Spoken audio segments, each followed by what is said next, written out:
Why does God make promises?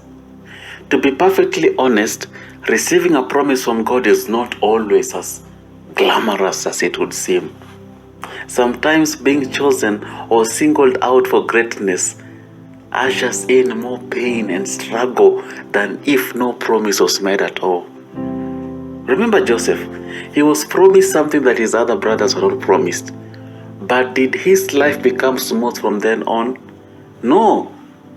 Rather, he became the object of their jealousy and hate. He was beaten and cast into a well. He was sold off 4 different times. He experienced slavery. He spent almost 13 years in prison for a crime he did not commit.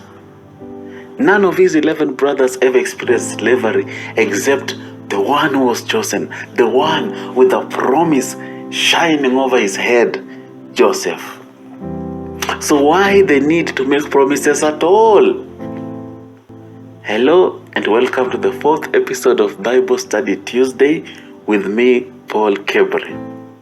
By the end of this 4-part series on why God makes promises, you will understand that it is much better for him to promise then do rather than proceed to do without first promising. God made promises to many people in the Bible, and he fulfilled them all. But it did not come cheap. It either took too long to come, or it cost them too much. There was never a smooth sailing. Jacob was chosen over his brother Esau while still in the womb. But guess who among them had to go far away to work 20 years, yet their father Isaac was a millionaire? Yep, Jacob. With all the riches of Isaac, Jacob still had to work 7 years to get a wife. Esau had a relatively easier life. He was unchosen, yet he also prospered.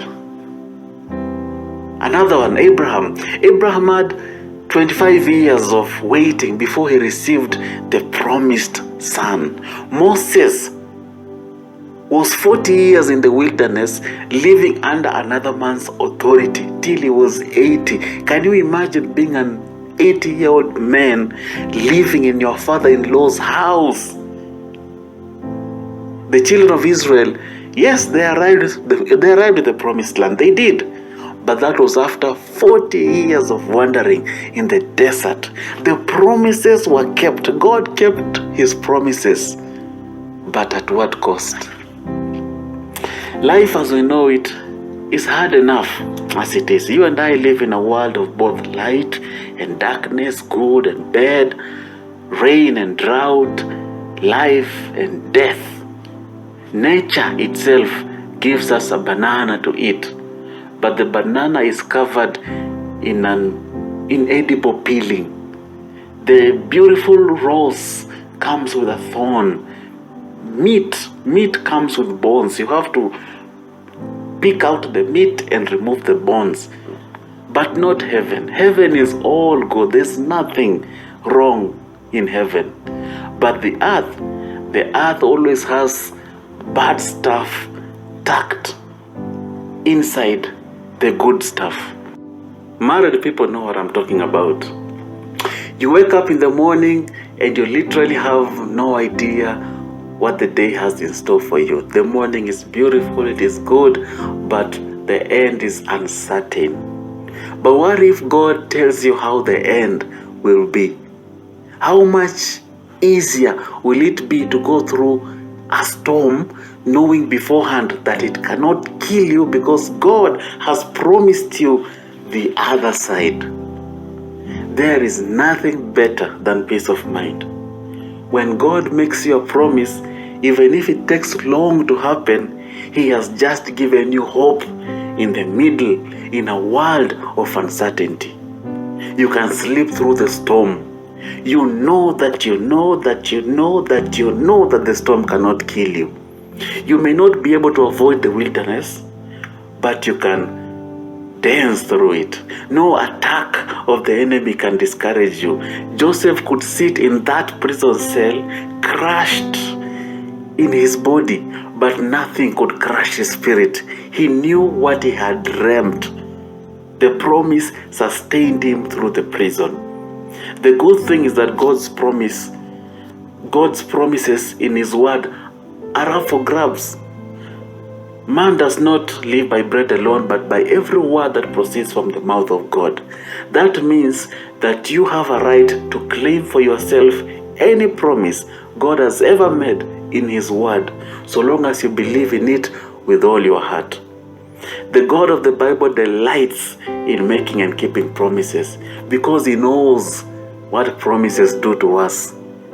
Everyone who knows God is clinging to a word from him. It is hard to find a believer who is not trusting God for something.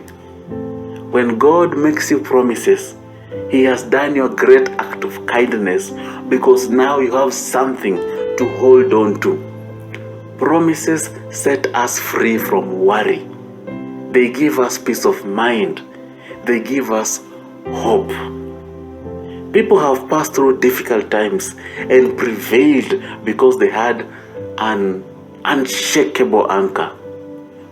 I, at one point, went through a bankruptcy in the darkest day of my life.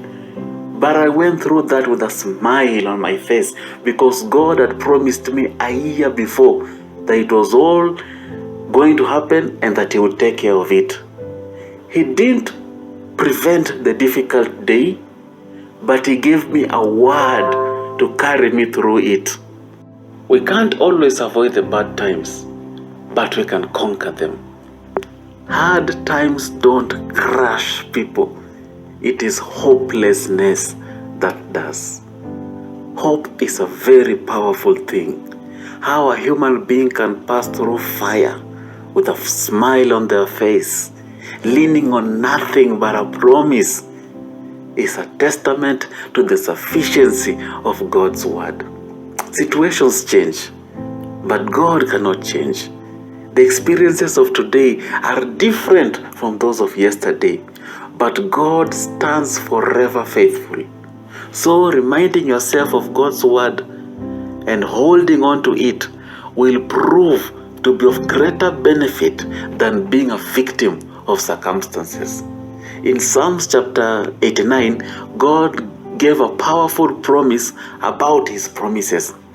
He said, and I quote, Psalms chapter 89, "My covenant I will not break, nor alter the word that has gone out of my lips."